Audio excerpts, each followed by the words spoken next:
We need a seat.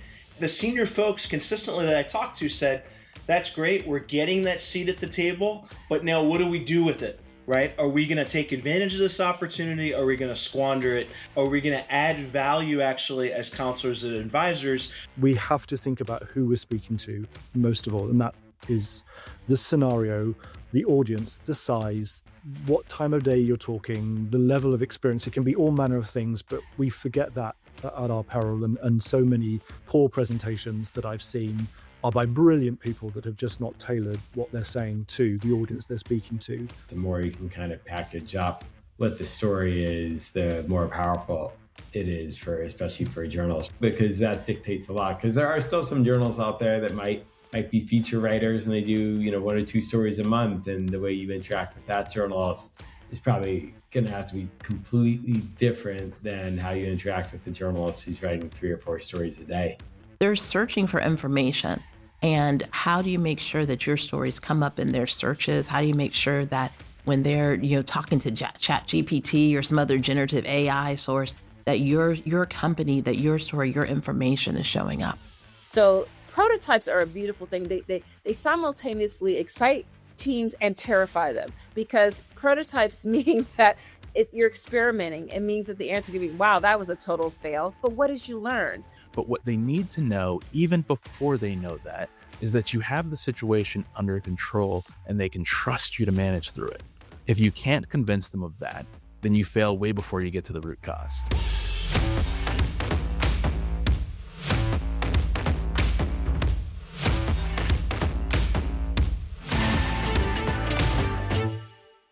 Welcome to the 50th episode of Building Brand Gravity. I'm Steve Halsey. And I'm Ann Green.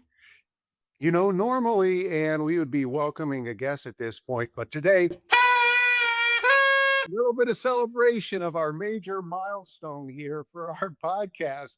We figured we'd switch things up a little bit. So what we're going to do is we are going to reflect on those things that we've learned so far and use this to kind of figure out where we're going to go. Yeah, when we started this podcast, we simply wanted to have better conversations.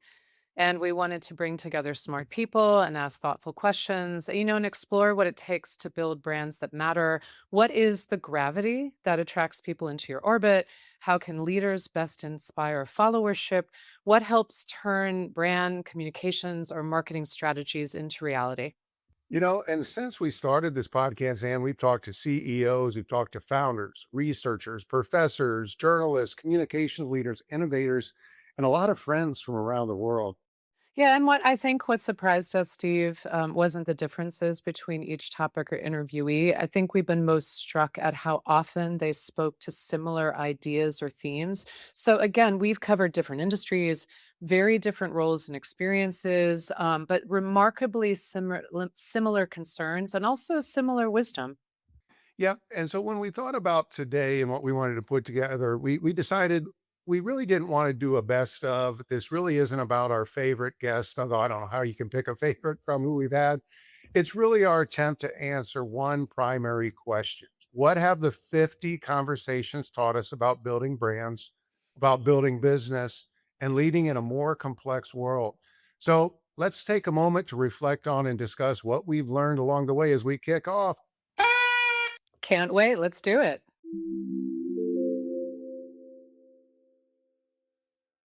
Whatever that solution, whatever that decision might be, we do know that as communicators, our job is going to be to really explain these programs and the specifics of them, and to tie it, increasingly what we're seeing, to the business and business outcomes and business benefits. And it's a very human story too, right? I think that's one of the key things that, as communicators and as storytellers, human stories work much better than jargony technical stories.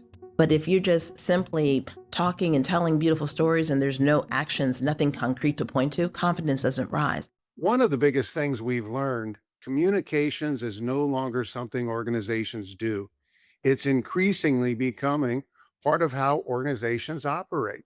So when you really think about this first lesson, Ann, that communicators don't just shape messages, they shape businesses, what really stands out to you?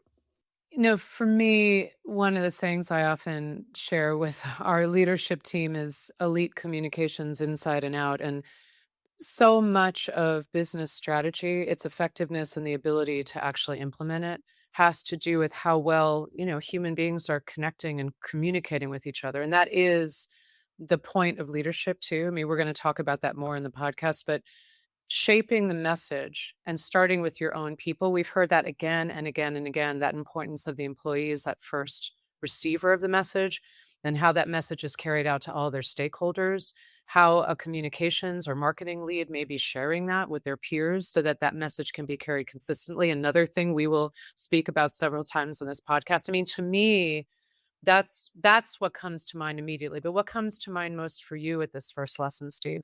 Well, I think what comes to mind to me is, we really started, at least the first interviews that I was doing were all really focused heavily on comms. And every single conversation ultimately came back to what is business? What is the business value? How does communications really encompass everything for that business strategy? And it's really thinking about communications or brand as assets of the business, assets that need to be protected, assets that need to be invested in, assets that need to be curated over time. And so I think that's one of the things that was really interesting over the 4 years we've been doing the podcast is just that shift from almost from talking about communications as a function to it as an essential driver of business value.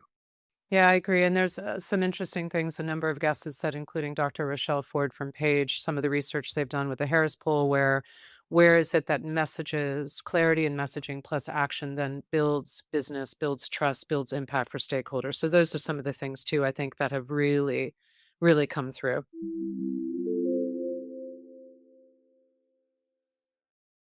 It's really difficult to be neutral in a pressure test. Even saying nothing is equivalent to saying something. And so we've got to figure out where we stand, and we've got to actually stand there. What are the rules? What are the ethics that you have? What are the values that your company stands by? And how do you demonstrate that those things are real? Perhaps there's no more powerful form of communication than actual communication grounded in actions and the alignments of words and deeds. So our second lesson is all about trust. Clearly, trust is top of mind for any organizational leader, and especially these days, and especially I feel those who are charged with engaging their organization's stakeholders and also safeguarding and building reputation. We've had a lot of those people on the podcast. So two things for us to reflect on today, Steve, in terms of trust is earned long before a crisis really arises, right? Two questions is the first is, has our thinking about trust evolved over these 50 episodes? And also, has our thinking about crisis and crisis preparedness changes? So I'm going to put you on the spot and ask you those first. Well, and I'll do a good media trading technique. I will start with the last question and kind of pivot from there. And I really, really enjoyed your conversation with Bradley and what you were talking about. And we used it to kind of come into this this segment right here. But when he was really talking about it's really difficult to be neutral in a pressure test, right? Whether you engage or you don't engage, that says something. But he made the comment there of we've got to figure out where we stand. And this is the really hard part. We actually have to stand there as things come from different sides and directions. So when I think about the fundamental aspects of trust, there are certain parts of those conversations that have not changed. It's all about really understanding that core, what you stand for, the values, how that drives everything. It was all the way from my first conversation with Dr. Matt Regas, all the way to ultimately what I think we're talking about is narrative as an operating system. So I think there's some foundational things around trust that haven't changed. One thing that has changed, and this feels like I'm talking about something like decades ago, believe it or not, Ann, when we started building brand gravity, the large language models were not out in the universe, right? So even just the transition of in this always on environment, things like the GEO that we're talking about, if you're going to maintain trust, you've got to make sure that your communications are clear, are credible, are everywhere, and that old information is no longer out there. Yeah, and to build on what you said about Bradley Akabiro from Bully Pulpit, that was one of our recent episodes that I think was just pure gold, like everything he had to say. It's based on a book he wrote recently, but the knowing where you stand and standing there, the other piece I really took away from that is we see a lot of organizations struggling with the dynamics of today, which is often, vehement disagreement online, some of that fueled by bots and social media. There's just this intensity of dialogue, kind of breakdown of that civility of having discussions across different opinions, the polarization piece. I think one thing organizations have really struggled with is this question of, well, how do we not step into a hornet's nest, which can turn into how do we appease or keep all the stakeholders calm, which can come off as highly inauthentic and can come off as really not a great way to build trust with stakeholders if it feels like an organization is just trying to placate or tell someone what they want to hear versus, as you said earlier, knowing where they stand and standing there, even if they know that some in their stakeholders may not love what they're sharing. But I do like the assertion, and I believe it, that that builds more trust over time and it does prepare you ahead of a crisis. So lots of good food for thought across all these 50 episodes on this issue.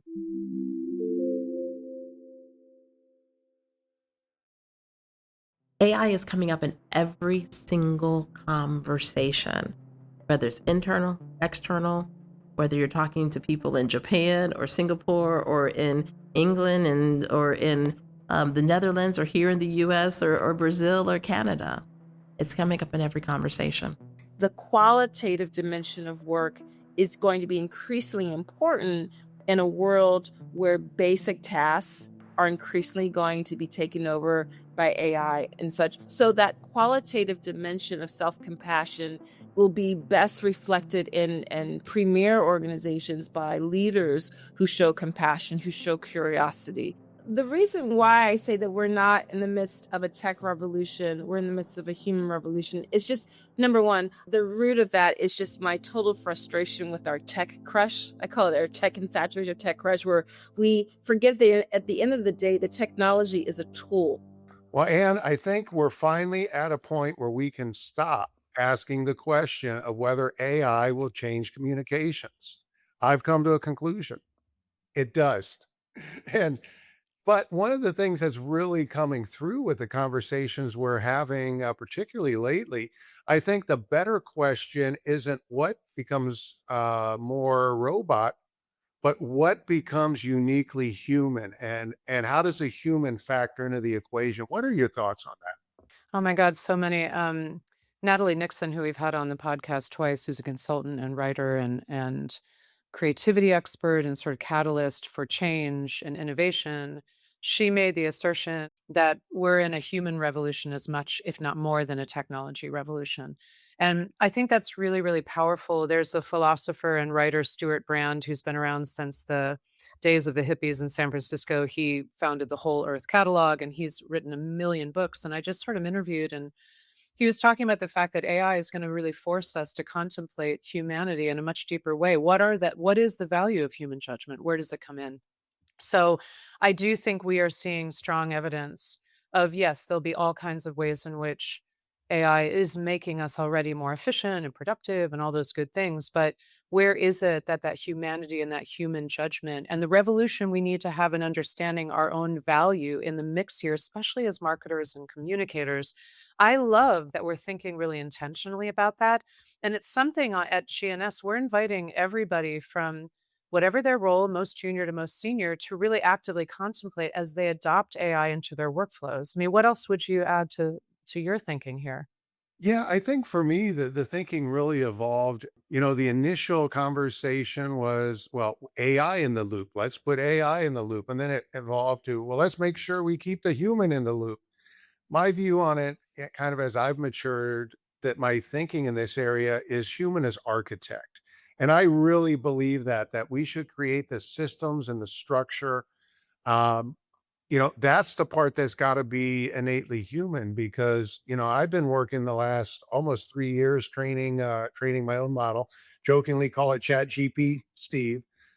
And it does a really good job. But what's interesting is even with something that you've curated so close, at the end of the day, it is the human as the architect. Because if you just let the AI run, it's going to run wild, not because it's nefarious, just because it's not getting that check. One of the other things I thought was interesting, I was at a PR council meeting last week, and the conversation of AI came up.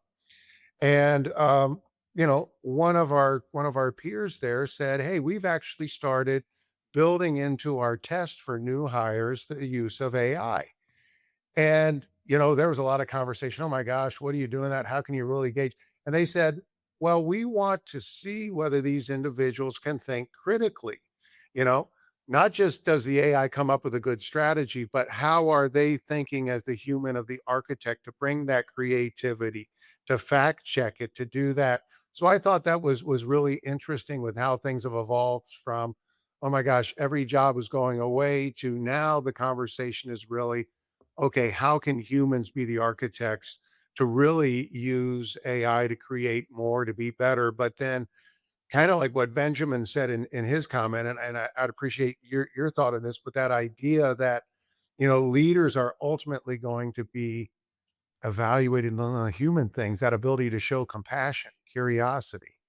Yeah, Benjamin Theolong, amazing communicator, has been a barrister, a comms lead, very senior, and a writer. And when we were talking about this holistic view of presentation skills, media training, just presenting in general, he's a very holistic view of it, which I'm very bought into.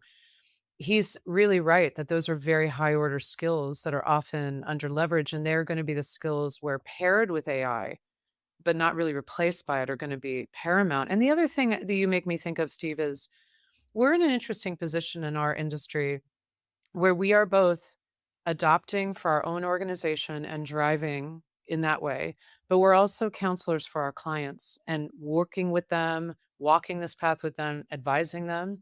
And so that allows our people, I do want them, and I love that story from the PR council meeting. I do want to see how people are thinking critically about the whole breadth of AI and what that means to us, the good, the bad, the ugly, the amazing opportunities. Because at the end of the day, we in our field have to embrace and think deeply about both, or else we can't do our job. And I think that puts us in such a great position to step back and watch this revolution unfold, even as we're participating in it. If you understand the business of the business and you can do an annual report and an earnings release, then you understand the business. They're hiring people who have more strategic view and a higher business IQ because they know that good writers make good thinkers, but good thinkers also need to understand the business. But you should also learn as much as you can outside of your function to really develop your business acumen and understand how the organization makes money, whether that's a for-profit, nonprofit, education organization, whatever it may be. How your function relates to that is going to be, and your understanding of that is going to be your success factor.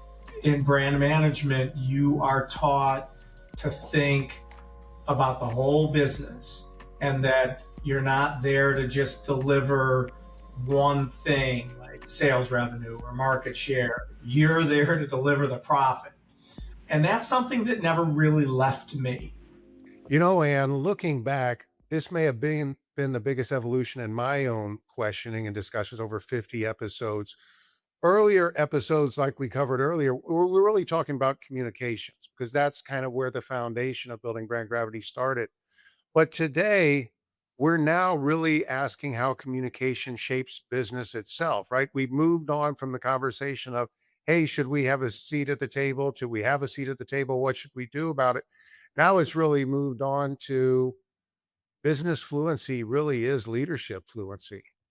Yeah, I couldn't agree more. One of my personal favorite interviews over the 50 was speaking with Howard Handler, who has had an incredible career.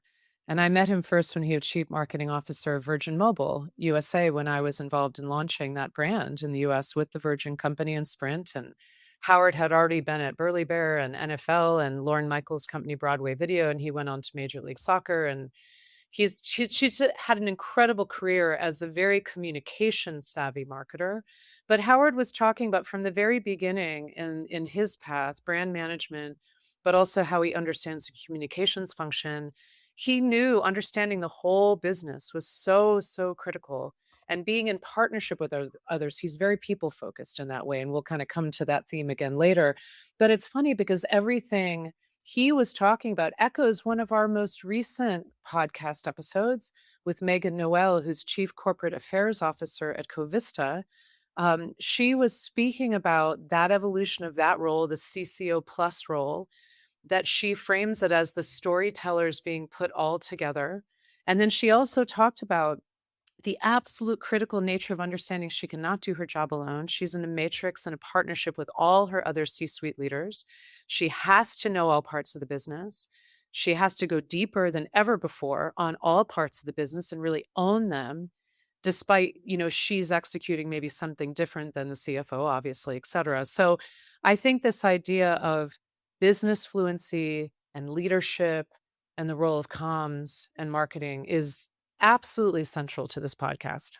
Well, and I think as you think about business fluency, there's a part of actually understanding how the financial sheet work, right? That ability to do an annual report, to have that discussion, to be able to shape and offer perspective on that. But I think part of really having that business fluency means spending time in the business. One of the things I was absolutely blessed with, early in my career was the ability to do ride along with sales reps, and that ability to walk into a conference room or a meeting or a factory floor and actually see how the sale and the discussion happens really opens up your mind to really understand what matters most for the business.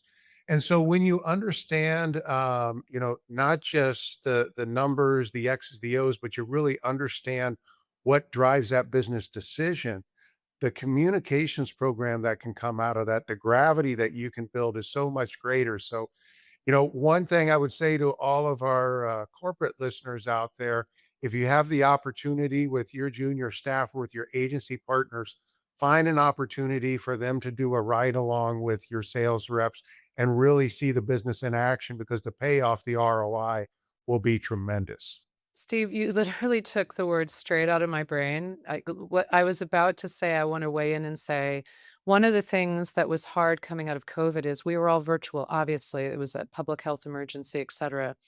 But also it's a budget press time and we can do a lot more virtually. I mean, look at our podcast here. But the fact is that there's been such a change from when you and I started our career where, of course, you were at the client side all the time. Of course, when I worked with GE Appliances, I was on the factory floors in Louisville watching the refrigerators fly through the air in this factory that was the size of 2 football fields. And you and I have a gazillion stories of this, as do many of our listeners. And I've seen a really slow return, in some cases faster. But we have got to get our folks out there more, and we want to be in partnership with our clients on that. And even recently, as we've shifted as a business, our real estate footprint, released more capital, we're funding, meetings of our largest teams and our sectors to come together in person, to on the ground visits, either client visits or experiential visits to experiences that really matter for their sector and their discipline and their expertise. And I think we all in this industry need to be committed to that. I love that you brought that up. So getting a door slammed in your face doesn't feel good, but there's something to learn from that. And do you have a certain amount of tenacity? Are you willing to be persistent? And I don't know. I think a lot of those things helped me get to where I needed to be. But whether it's a topic like business acumen or data and analytics or DEI or AI, as long as we embrace curiosity and lifelong learning and being open to what we don't know and wanting to keep having that explorer mentality, this is one of the best fields that you could possibly be in. whether you are just starting out your career in comms, wanting to get a foot on the ladder and be part of that team, advising those people. The way that you do that, of course, is by assimilating information. It is, of course, by learning. It is, of course, by using technology to your strengths. But ultimately, you've got to translate that. Our lesson 5 is all about curiosity and tenacity as a competitive advantage. And Stephen, thinking about our episodes to date, I feel like many of our guests rarely claimed absolute certainty. And I think this is true of a lot of people who are actually truly expert. They're simply deeply curious about the topics we explored with them. Now, these are all experts in their space, without a doubt. We wouldn't have hit them up to be on here if they weren't. We wouldn't be honored with their presence if they weren't. But they were so clear time and again about all there is to still explore and learn, especially with technology, leadership. Did that strike you as well? It did. And one of the things kind of reflecting at like the body and work in aggregate of all those discussions is I don't think we had a single person on the podcast who wasn't curious, and I think that's part of what makes a great communications leader, maybe what's required to be a great communications leader, is that curiosity and a little bit of that wonder of how does it work. And you've heard me say this, and no disrespect to people making cheesier pizza, but if you're trying to market a cheesier pizza, what is the line? It's got more cheese, right? But you think about some of these really in-depth B2B markets that we're doing where we're talking about nitroalkanes. Who doesn't love a good nitroalkane, right? But that ability to really get in and be curious and talk to the chemist and then understand, oh my gosh, well, this is the stuff that makes makeup go on a little bit better, or makes toothpaste come out a little bit better, or has less splatter when you're putting paint on the wall. Being curious allows us as communicators to find stories that are often missed and an opportunity to make a connection and to educate in ways that we otherwise wouldn't if we just took the dry language and then just put it in AP style. I mean, that's my initial reaction. Yeah, it's funny. I'm often asked, as you are too, if we're interviewing younger people or I'm mentoring. I do a lot of mentoring of students or young folks in their careers. What do I look for? I've always said intellectual curiosity. That sounds highfalutin, but it really is about being intellectually curious, wanting to learn new things. And I think that's so critical today because it is an overwhelming environment. Change is happening so fast. There's stuff that, we don't know where it's going. And the news cycle can be intense around AI. There's all the promise, but there's also the scary thing about workforce and labor and what does our society look like in 5, 10, 20 years?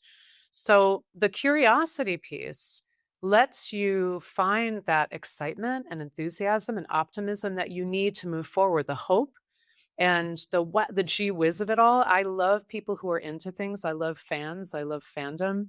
I never like the whole too cool for school attitude where I don't show excitement about anything. In our field, especially in client service, to show the passion and the excitement you have for the work you do, the work your client does, is such a superpower and it brings so much joy to the work. But the other piece we identified here is tenacity. And I know, going back to Howard Handler, he talked about you get a lot of doors slammed in your face early on.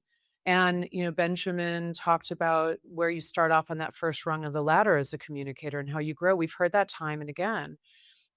So, one of the things Natalie Nixon talked about was that pairing with wonder and rigor. So you have the wonder and the curiosity, but you also have the rigor to keep pushing and learning and driving and making it more precise. So, I don't know, Steve, if you have any final thoughts on tenacity for this lesson. Well, tenacity. I loved Howard's story, and that's another one. I think every great communications leader that I've met, worked for, worked with, served, whatever terminology you want to do, have been very tenacious, and in terms of where they're going. But I think actually our very first guest, Dr. Matt Regis, he was really talking about it, and he really talked about embracing curiosity and lifelong learning and having an explorer's mentality.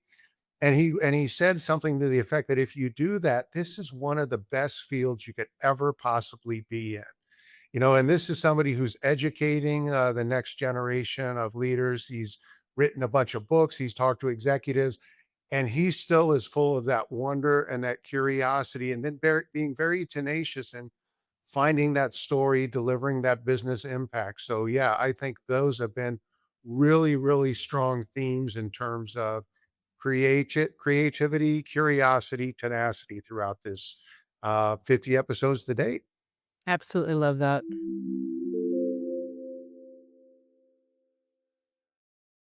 AI doesn't replace narrative, but it exposes whether you have one and whether it's a right one, honestly.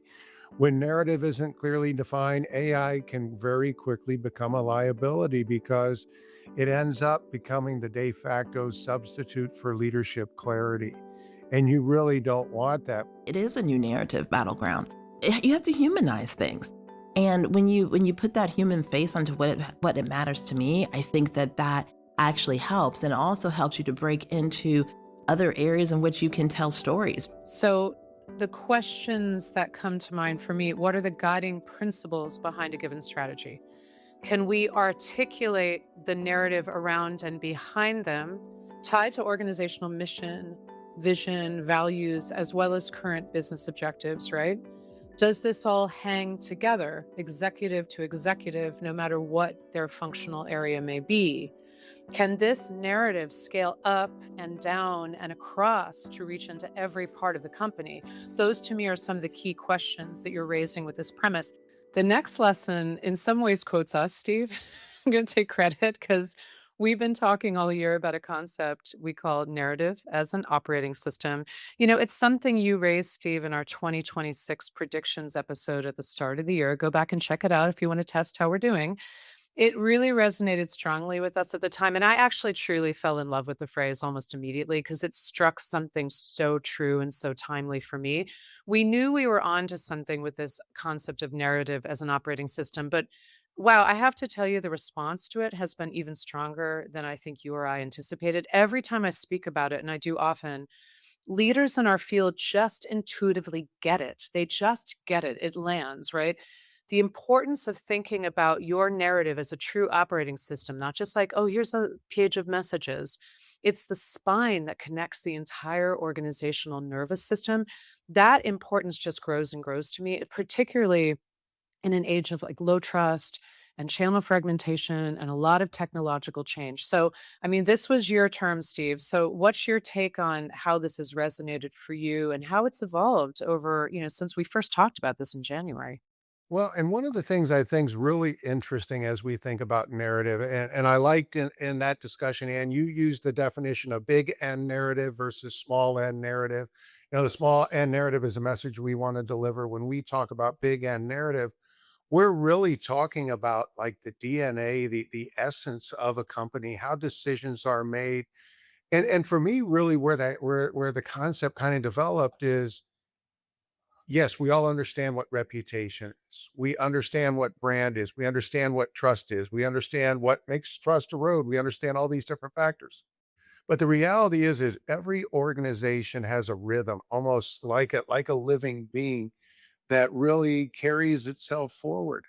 So if you have leaders that all agree on the same direction, but they execute it very differently, the narrative that employees are going to feel, that customers, that communities is not going to be in sync. It's going to be a little bit fragmented. So it's this really the idea of narrative should guide what we do because we all understand what our purpose is. We all understand what would be for the betterment of the organization. And everything is operating within a set of a unifying context, I guess, in the ethereal grand way to think about it. To kind of get our hands around how big and central this is, this is one way I'm thinking about it. We talk about leadership. Great leadership needs a great narrative.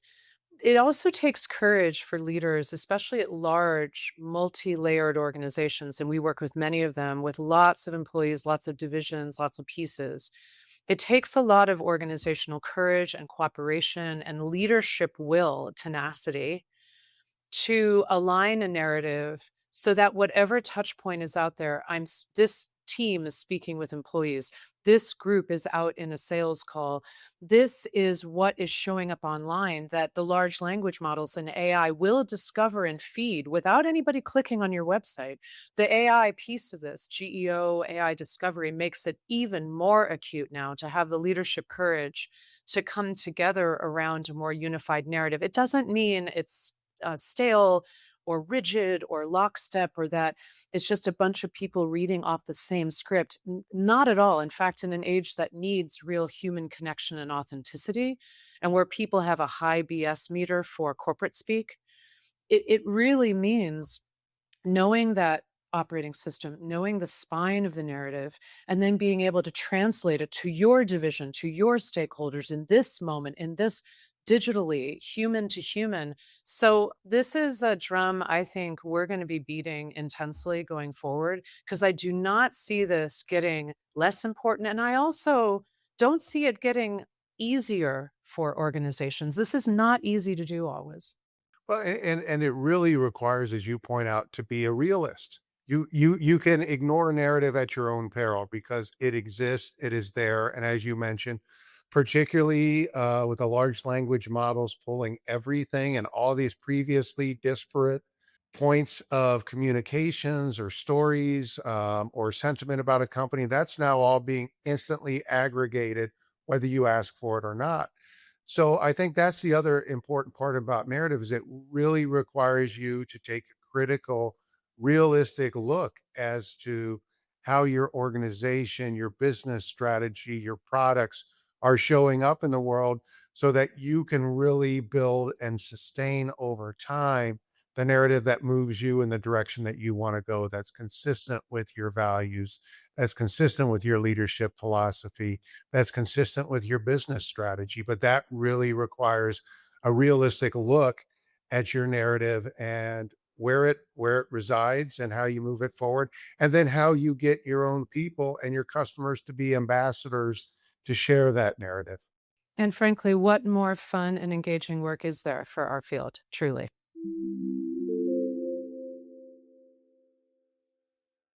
I've been really, really lucky in terms of the people who are willing to mentor me and help me see things that at the time I couldn't see for myself, or teach me some things. That comes from learning, giving good advice, and having that human impact and that empathy that allows you to communicate your ideas effectively and to be trusted. And ultimately, if you can do that, you're on the right path to a great communication strategy or a great career. It doesn't matter what it is, they apply the same way. And we forget that to our peril, I think. I encourage everyone to have as many mentors as they can to kind of help them understand more about the marketplace, about the industry they're in, about the job function, whatever those things in. And you should open your mind up to learning from everybody in a 360-degree, circle. When you open your mind up to that, I think what you'll find is that you become a much more rounded individual and a much better leader overall.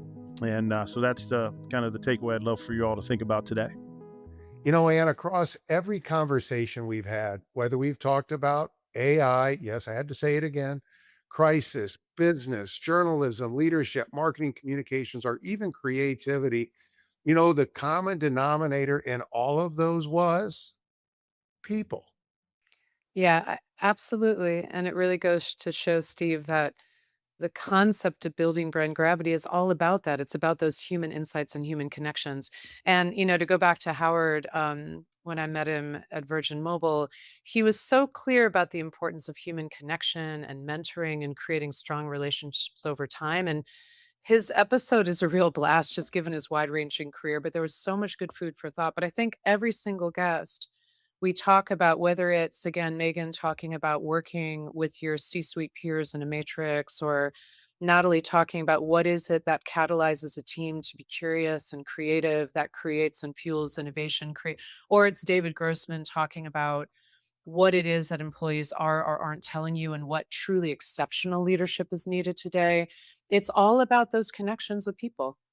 Yeah, and one of the earlier episodes we did with David Albritton. Right now, he's a very noted executive coach, but he was a chief communicator who actually became a business leader and a CEO. And when we were talking, he was sharing his lessons, and it was really be open to finding as many mentors as you can and listen and learn. But he was also making the point that your mentor doesn't just need to be a fellow communicator or a fellow marketer. It's somebody that you can learn from about the business, about life, about leadership, about how you carry yourself. But that was really, I thought, was an interesting thing that David said, and you'd mentioned Howard mentioned it. Ron Culp had mentioned it. There were so many of our leaders, through these discussions, were really talking about the importance of mentorship, of learning, of being curious. And, like you said, at the end of the day, that all comes down to people and investing in people, investing in ourselves. Which I think is so important because as at the stage we're at in our careers and many of the people we're engaging with, mentorship and bringing other people into our field, making it vibrant, diverse, encouraging younger people to be still in a field that is this exciting and fuels your curiosity and learning and lets you do creative work, strategic work, be project manager, but also be guiding clients. I can't say enough of still how vibrant I feel this field is, and I think it's particularly important in a time where we're reflecting so much on what jobs of the future look like because of technology. And one of the things I've really found interesting through my career is yes, it's a very, very competitive field in a lot of ways, but I have always found that people have been very open and very generous with their time and with their perspective. And honestly, that's part of the reason where, we made a very conscious decision. And even the guests we invited to have people from fellow agencies, to have people we compete with in some way, shape, or form, to share ideas, to learn from each other, to exchange knowledge, and to share that more broadly for everybody. So again, while it's a highly competitive field, I have found every step of the way that people have been amazingly generous on a personal level of sharing their perspectives, their views, and trying to help each other out. So before we start to wrap up, Steve, let's reflect for a minute. Looking back, what surprised you or sticks with you most over the 50 episodes? What surprised me the most, Sav, is, well, honestly, that we're here at episode 50. I remember when we sold in the concept and said, yeah, we're going to start up a podcast, and it's building brand gravity, and it's about pulling people in the order. And we had a great construct. And then it was sitting around trying to get the courage to do that first interview, and then that second interview, and to build that muscle memory. So probably not the answer that you were thinking about, but for me, one of the most interesting things was to go through the process of, we've counseled, we've sold, we've supported clients creating different podcasts and things like that. But it was going through the process of creating it and then having the discipline to stick with it, and now to learn and to see what's going to be next. How about for you? Well, I would build on that because I've always said when I'm doing media training that for me, when I do media interviews as a CEO or as an expert in a certain field of communications or a sector, which I do fairly often, or I appear on a podcast as a guest, it is making me sit in that driver's seat. So I'm not just the armchair quarterback or the backseat driver giving you all the important tips on how to speak well and do a good interview. I'm having to live my own advice. And I do agree, Steve, that bringing this to life, I wouldn't say there were naysayers, but definitely there's a lot of podcasts in the podcast graveyard out there. And I think that going back to one of our lessons, to me, maybe not surprising, but the biggest lesson is curiosity and tenacity are required to make it to 50 episodes and beyond. We have invested time and care in this because there are conversations worth having. There's people we want to talk to. You and I love being out there circulating and learning. We like to share and lift others up and share what they're thinking. And when you come to it, that spirit, people come, as you said, with tremendous generosity. And I think sometimes people get hung up. You as chief growth officer have to talk to folks a lot about networking or staying connected.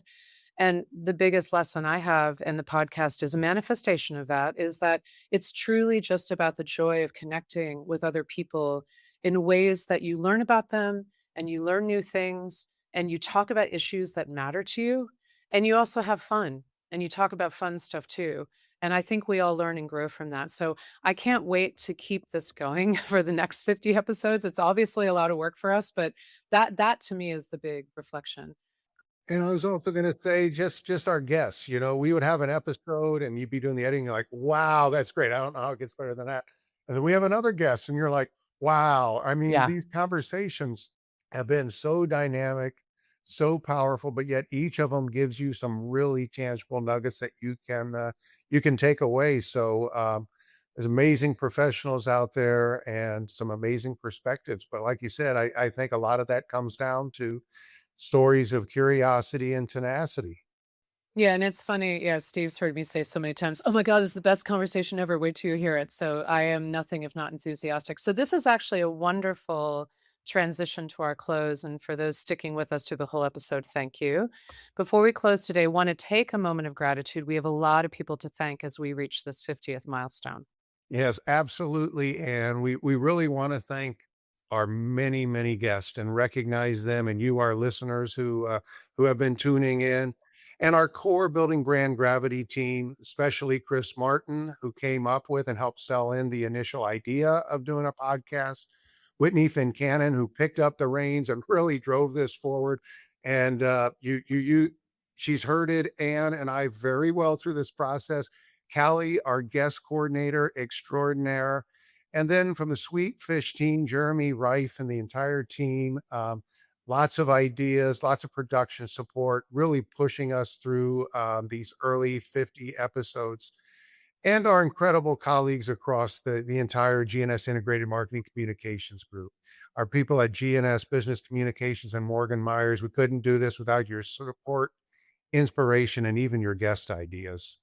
Yeah, and we have to also acknowledge all the friends of the pod out there, which really includes everyone at the Page Society, Roger Bolton and his team, and now Rochelle Ford and her team. And also a special shout out to all of you who took a moment to share an episode on the socials or who sent a link to a friend or a colleague. We love it when people share, as well as when they weigh in to challenge our thinking or share another point of view. So please keep it up. And that makes those mailbag episodes even better when we've got your feedback to work from. So I think if there's one thing as I reflect back that these 50 conversations have taught us, Anne, it's that, brands aren't built just by logos. They aren't built just by campaigns. They're built one decision, one relationship, one conversation at a time.